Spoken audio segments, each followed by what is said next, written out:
Nakikipag-ugnayan na po ang mga kumpanya ng langis sa Russia para makahanap ng alternatibong pagkukuhanan ng supply sa gitna po yan ng gera sa Middle East. Niluwagan muna ng Amerika ang sanctions sa langis na nanggagaling sa Moscow.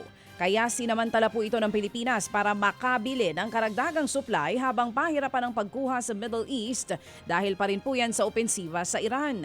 Ayon sa Department of Energy, kabilang sa nakikipagnegosasyon ngayon sa Russian suppliers ang Philippine National Oil Company at ang ibang private oil companies. Posible rin daw bumili ng supply ang Pilipinas sa Singapore, Japan at maging sa South Korea.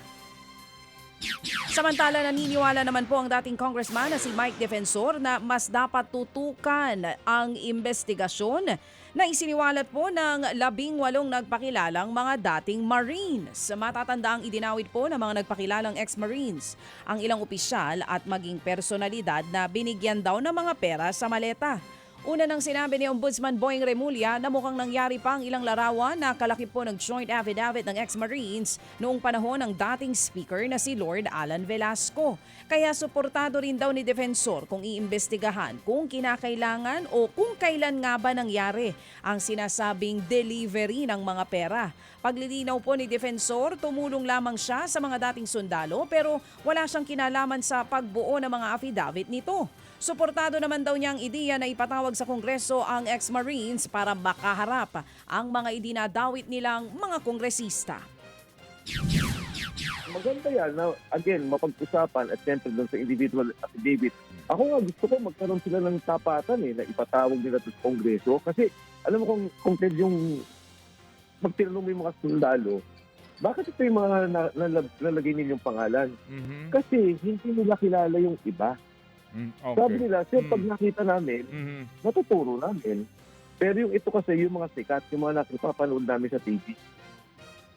Yan nga po ang tinig ng dating congressman na si Mike Defensor. Samantala mga kapatid, sa iba pang balita, dinipensahan naman po ni dating Pangulong Gloria Macapagal Arroyo si Vice President Sara Duterte sa kinakaharap po nitong impeachment complaint sa Kamara.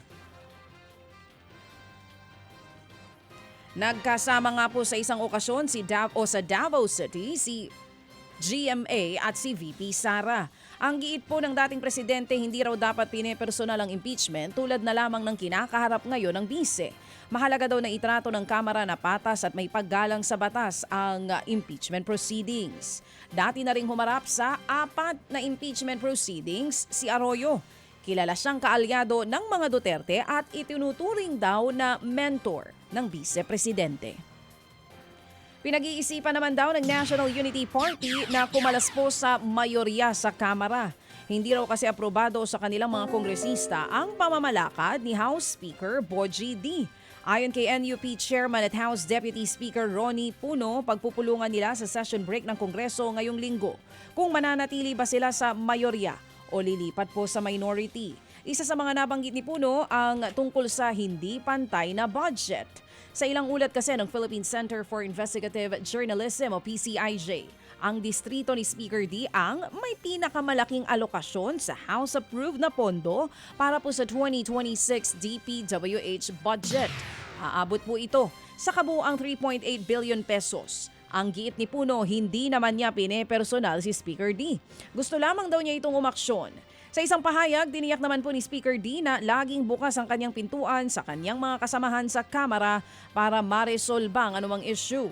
Binigyang diin din ng House Speaker na pinagpagura nila ang agarang pagpasa ng national budget ng malinaw at patas na siyang pinakamahalagang panukala sa lahat.